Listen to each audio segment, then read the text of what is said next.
नमस्ते, जय हिंद। क्या आप जानते हैं भारत में दिन भर दिन ओल्ड एज होम जो जीरैटिक सेंटर हम लोग बोलते हैं वो बढ़ता जा रहा है। भारतवर्ष जो सनातन धर्म वैदिक संस्कृति के लिए सारे विश्व में विश्व गुरु के रूप में माना जाता है। बहुत सारे विदेशों के लोग भारत में आके ये सब चीज़ सीखते हैं कि भारतवर्ष में कैसे लोग एक ही परिवार में रहते हैं, कैसे बुजुर्गों का सम्मान किया जाता है। वहाँ आजकल दिन भर दिन ओल्ड एज होम का जो नंबर्स बढ़ता जा रहा है। एज पर data 728 plus registered old age home है इंडिया में, करीबन 4000 प्लस ऑन रजिस्टर्ड है। और इसमें सबसे ज़्यादा जो रजिस्टर्ड है 248, उसमें से 83 पेड है केरला में। केरला का लिटरेसी रेट आप देखिए 100% है। People are educated over there. हमारा एजुकेशन हमें कहाँ लेके जा रहा है कि माँ बाप को लेके बोझ समझे, उनको लेके ओल्ड एज होम में छोड़ के आ जाए। मैं सभी भारतीयों को अनुरोध कर रहा हूँ, देखिए हम उस संस्कृति से है जहाँ पर माँ बाप को भगवान माना गया है, जहाँ पर माँ बाप की बात के लिए हम जो प्रभु श्री राम को पूजा करते हैं, जिनका फोटो घर में रखे हैं, हर किसी इंडियन के घर में पूजा जाता है। उन्होंने अपने पापा का बात रखने के लिए वो बिना सुने, उनके मुंह से बिना सुने, माँ कैकेयी ने जब वर मांगा था कि भरत राजा बनेंगे, आपका बेटा रामचंद्र जाएंगे वनवास 14 साल के लिए, पापा को बोलने में कैसा लगेगा बोल के रातों रात निकल के चले गए। आप सभी रामायण पढ़े होंगे तो उसमें व्याख्या है। वो भगवान हमको क्या सिखा के गए कि माँ बाप का पूजन करना, माँ बाप का बात मानना।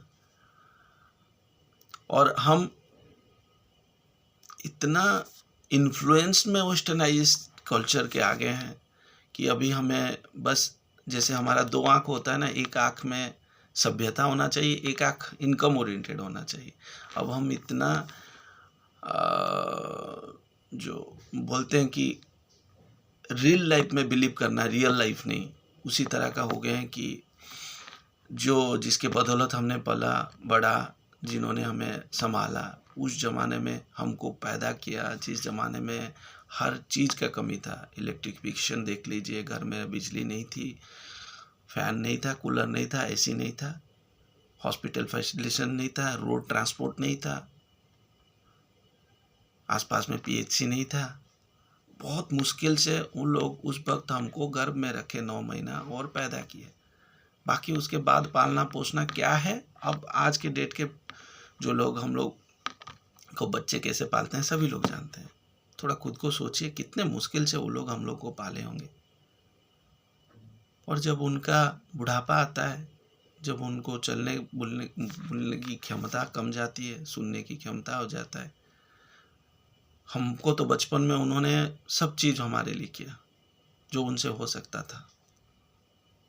अब अभी हम अगर उनको लेके कि हमारे लिए बर्डन है सोच के कहीं पर उनको रख के आ जाएंगे, बहुत दर्दनाक स्थिति है। क्योंकि ये ज़िंदगी हमारे ज़िंदगी में भी आएगा। लाइफ तो सर्कल वे में चलता है ना, साइकिल वे में। तो कल वो दिन भी आएगा। शास्त्र को देखेंगे तो बोला गया है कि कर्म जैसा करेंगे वैसे ही फल मिलेगा। ये हम जानते हुए भी क्यों ये सब कर रहे हैं? हमारा बच्चा क्या सीख रहा है? चाइल्ड साइकोलॉजी क्या बोलता है? बच्चे माँ बाप को जैसे देखते हैं वैसे ही सीखते हैं। माँ बाप जो कर रहे हैं घर में उसको वो ज़्यादा इम्प्लीमेंट करते हैं रादर देन क्या बोलते हैं।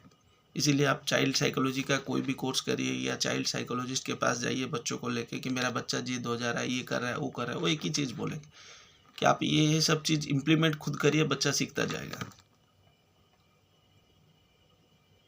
बच्चा अगर देख रहा है माँ बाप ये चीज़ कर रहे हैं वो इम्प्लीमेंट करता जाता है।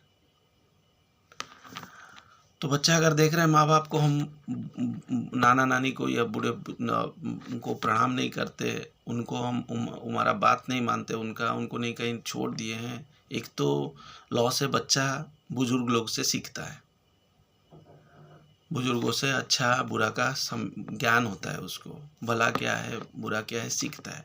उसका गया, वो सीख नहीं पाया। फ्यूचर पीढ़ी को हम लोग वैसे ही बना रहे हैं। दूसरा, हमारा कर्म ऐसा कर रहे हैं कि ये दिन हमको भी लौट के आएगा। तो कृपा करके ये बहुत संगीन चीज़ है जिसके ऊपर काम करना चाहिए सभी को। नो डाउट हम लोग बहुत डिफ़िकल्ट टाइम पे चल रहे हैं, जहाँ पर बहुत सारा चैलेंजेस है हर किसी के लाइफ में। It's quite difficult to manage everything.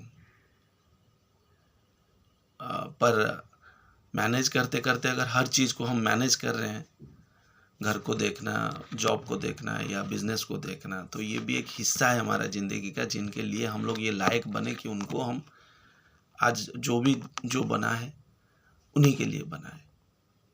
तो यही रिक्वेस्ट है कि माँ बाप का सेवा करिए। उनको कुछ नहीं चाहिए बेटा बेटियों से, उनको बस थोड़ा स्नेह, श्रद्धा, प्यार से बात करना, कुछ टाइम उनके साथ स्पेंड करना, उतना ही चाहिए। और जो भी इस उम्र में उनको लेके हम अकेला कहीं पर छोड़ के आते हैं ओल्ड एज होम में, क्या दर्द है।